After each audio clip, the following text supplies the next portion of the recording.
Welcome to Podcast Workflows, the show for people who love their podcast but spend too much time on it. This show will give you short tips to improve your process, grow your show, and save you up to 12 hours per week. You'll get deep dives on how the best podcasters produce their show, and you'll learn a ton. So let's get into it. When my show first took off in late 2016, lots of people asked me how I grew the show so much. And if I'm being honest with you, I don't really know, or at least I didn't know at the time. I didn't feel like I was doing anything particularly special. But one thing that I was doing that I ended up noticing a lot of podcasters were not doing was I had a great website. I have been a web developer for more than 20 years, and while I don't do that professionally anymore, at the time I still was, and I would say I still got it, at least pretty good.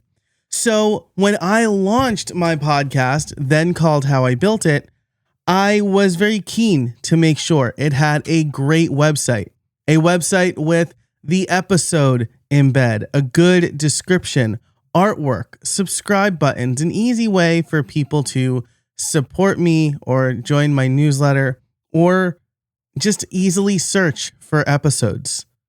And eventually a place for the transcripts to live.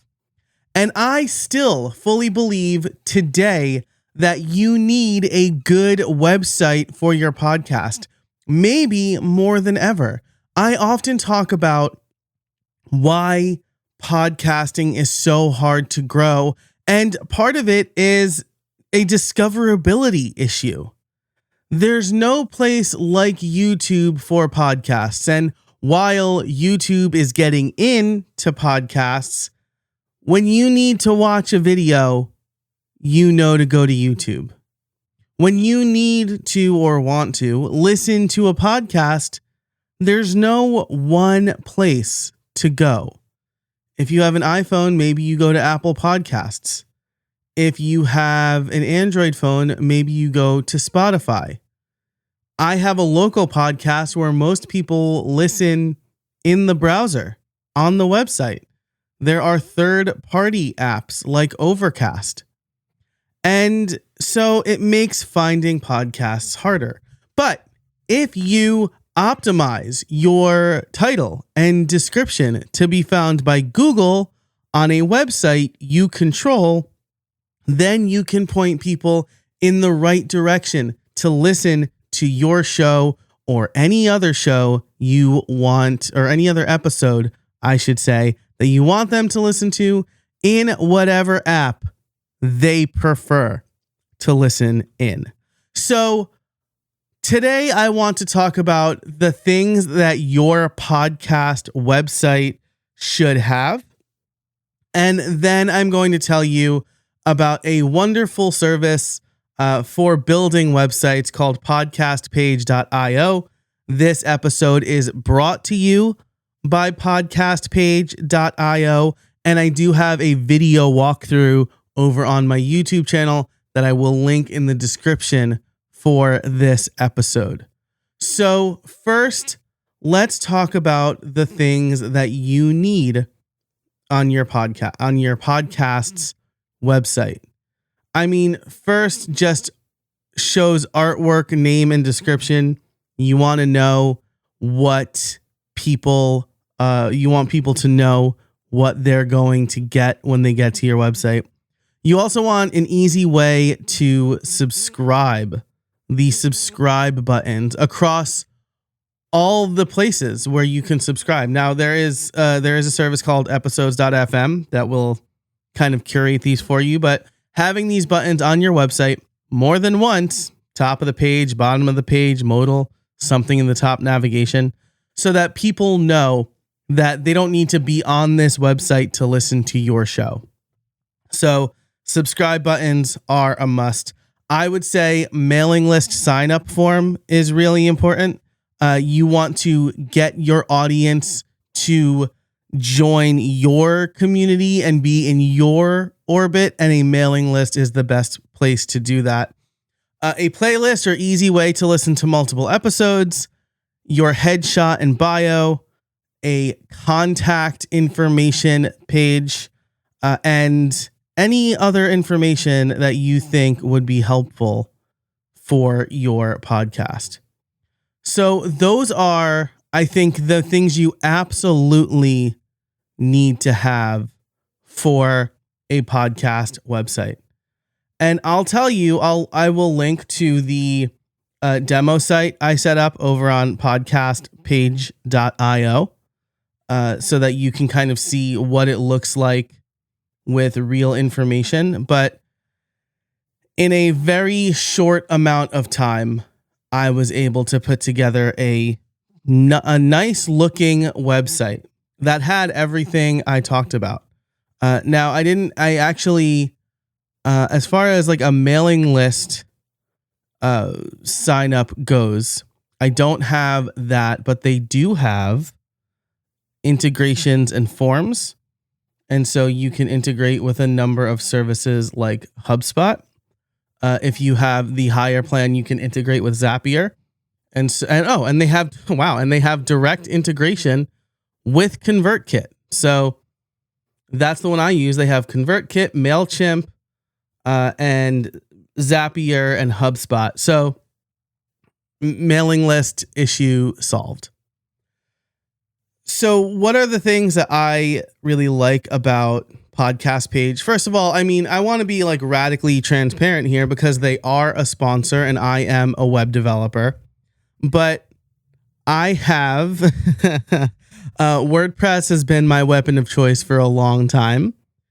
And I know that you need to have some know-how to use a WordPress website, especially if you want to make it super easy and import your episodes, right? And so there's also been a little bit of WordPress drama that I'm not going to get into because I don't care that much about it. But when you have a project that big with that much of an audience and a bunch of different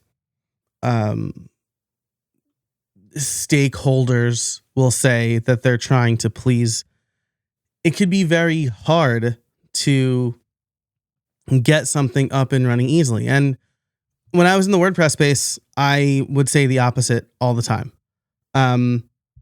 I would say, oh no, it's easy. You can get, famous one-click install, whatever. But the fact of the matter is that today, in the mid 2020s, there are a lot of tools out there that are, I believe, much better suited than WordPress if you are looking to have just a good podcast website.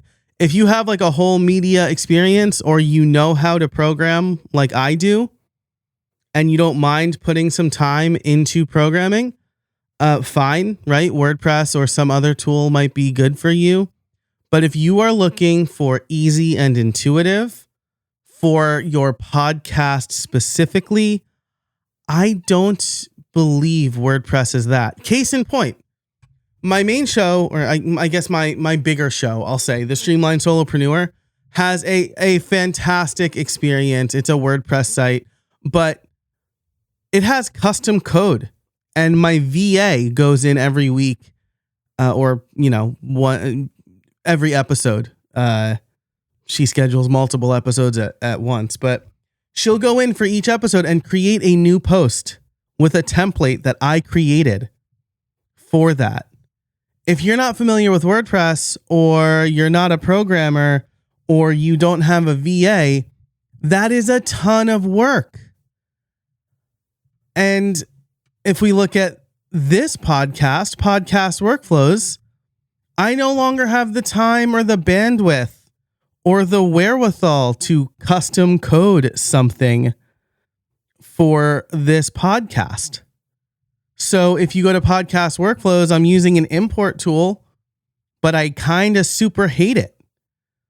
It does create a post for every episode, but I will often create podcast episodes based on blog posts or articles I write for podcastworkflows.com. So then we run into an issue of nearly duplicate content. And so I either need to go in and just embed my player on the article page, or I should have an entirely different website for the podcast that is maybe a subdomain so that it contributes to the SEO, where when someone searches on podcast workflows, it's not ramming into multiple types of content. That's really a less than desirable experience.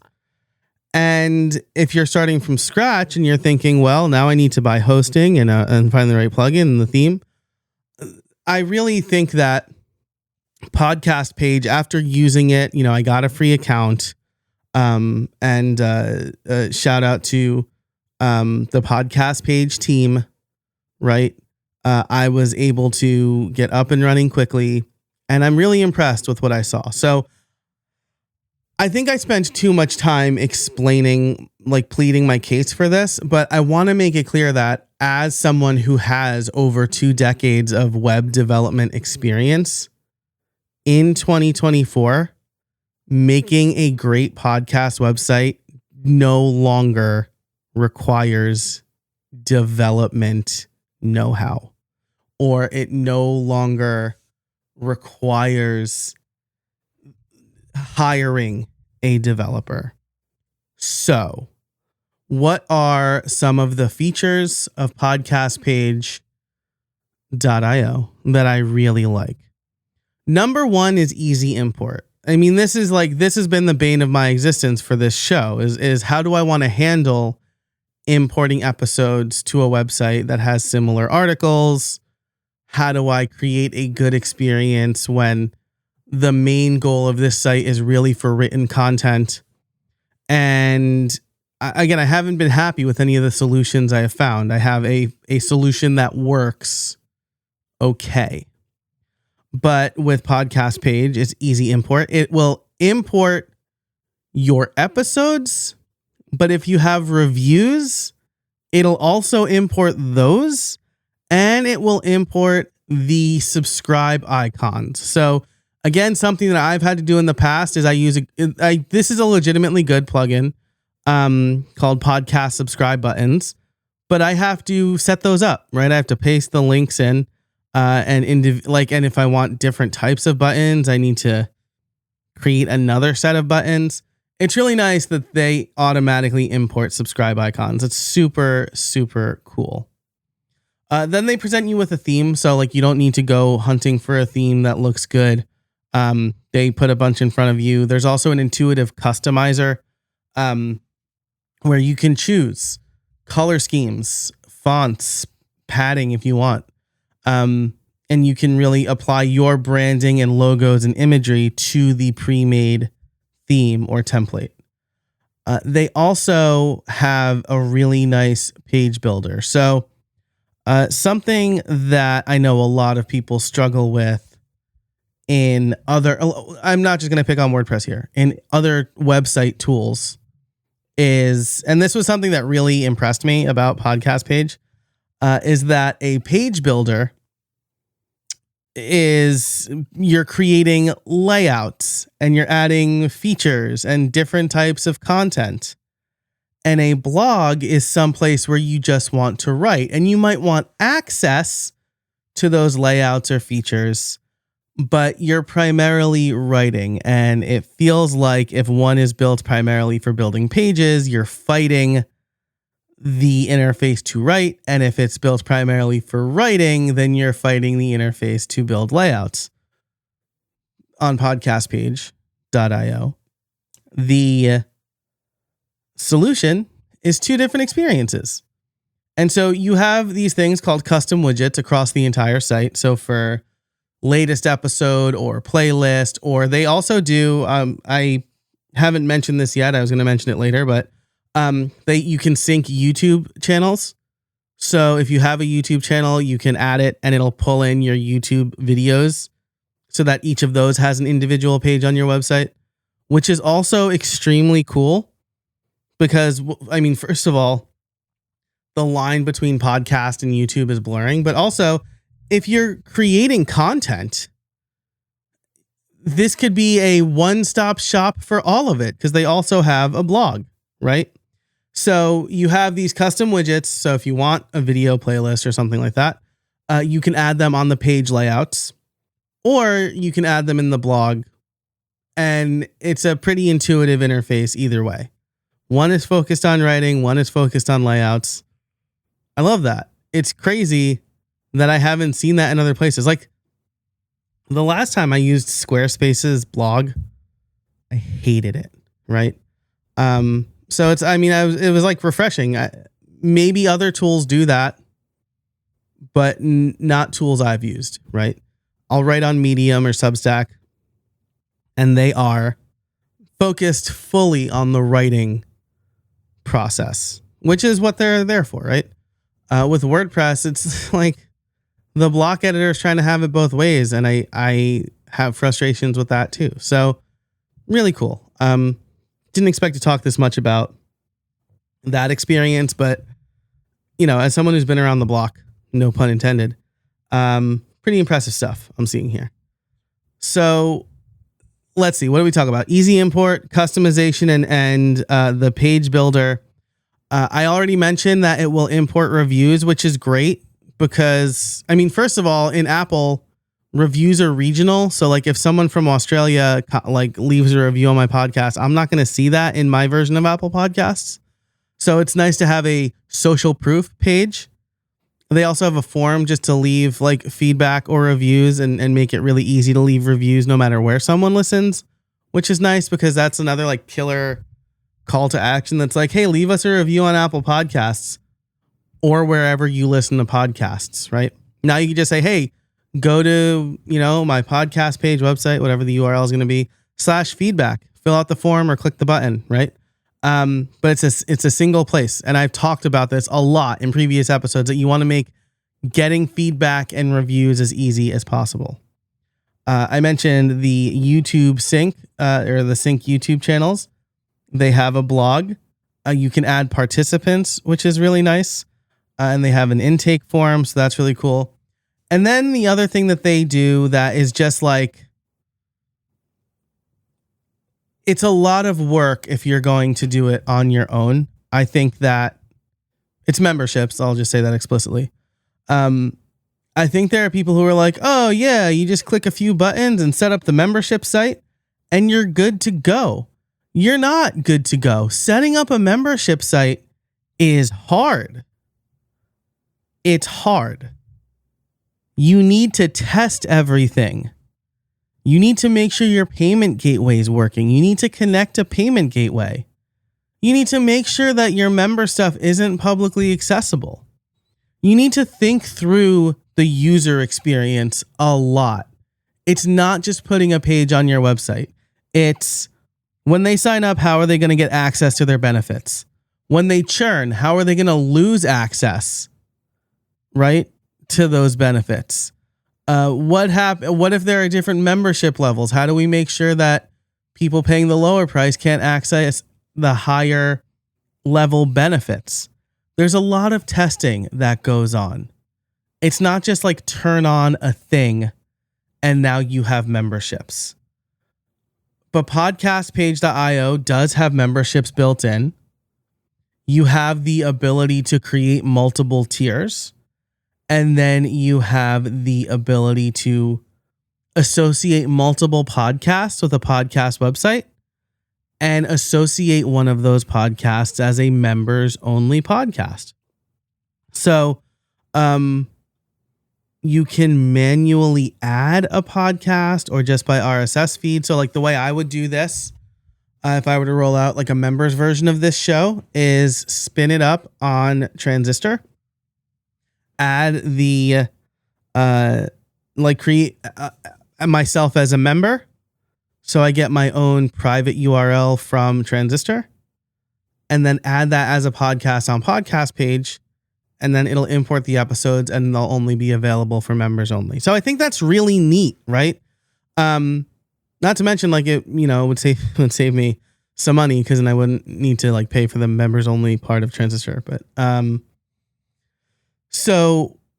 you can do the same thing with blog posts. But again, this is a premium feature inside Podcast Page that makes setting up a membership easier. I'm not going to say easy, because it's not. No matter what, taking money from other people online and giving them something has gotten a lot easier over the last few years, but it's still, especially with a membership site or premium content, it still takes work. But I am impressed with just the overall experience of podcastpage.io. Something I haven't mentioned yet, which I freaking love, is if you use their service, people can record a message to send to you. So like I talked about this a few weeks ago, right? Getting feedback on a podcast is hard, and I want to do voice notes or like, voice memos or audio, like people quote unquote call in. And, there are other tools that will kind of let you do that. FanList is one of them. Another one is SpeakPipe, but with Podcast Page, it comes with it, and you could submit a voice note, and then it will show up for the podcaster, or maybe the podcaster will get an email. I'm testing this. Yeah. So I got an email. I can then download it and listen to it and add it. Right. So it's cool. It's just like, directly email. It's as the podcaster, you get you just get emails from people with voice notes that you can include in your podcast. So I love that. So I know I've talked a lot about this. This is an episode presented to you by Podcast Page. If you want to try it out, go to podcastpage.io or click the link in the description. You can use the code Joe Casabona, all one word, all caps, Joe Casabona, for 10% off. And their prices start at like $12 a month, which is going to be less than hosting your own website, or maybe around that, right? I mean, there's like cheap hosting, but it's, it's for good hosting that's comparable, right? And it goes up from there. So if you want some premium features or memberships or multiple websites, it's going to go up from there, but you can get 10% off with the code Joe Casabona. I want to thank podcastpage.io for sponsoring this episode. Definitely check out the video. I'm very clearly really passionate about this. And I don't just pick sponsors. Like I don't just take any sponsor, and I certainly don't offer a dedicated episode to every sponsor, but I knew I'd be able to get like 20 minutes more. If I look at this, I know I'd be able to get 20 minutes talking about this and the importance of a good website for your podcast. I truly believe it's a great way to grow. I mean, one thing I forgot to mention is that they do import transcripts as well if you include them, right? That's a podcasting 2.0 feature. And if there's timestamps, you can click in a transcript to jump to the timestamp in the audio, which is, I'd have to code that custom on my website, on my Streamlined Solopreneur website. So really impressive stuff. If you're looking for a good solution, like you have grown beyond what your podcast host offers you, then I think podcastpage.io is a really excellent solution, because it works with any RSS feed. And so you can have your podcast host website as a place where it's a list of your episodes. And then you can have more of a home base with all of your content over at podcastpage.io or memberships. Really great.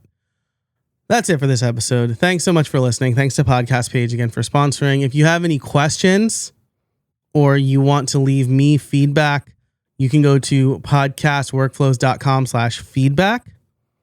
And you can leave a message there. I'm using FanList for that right now, at least. You can go to podcastworkflows.com/feedback. And thanks so much for listening. And until next time, I'll see you out there.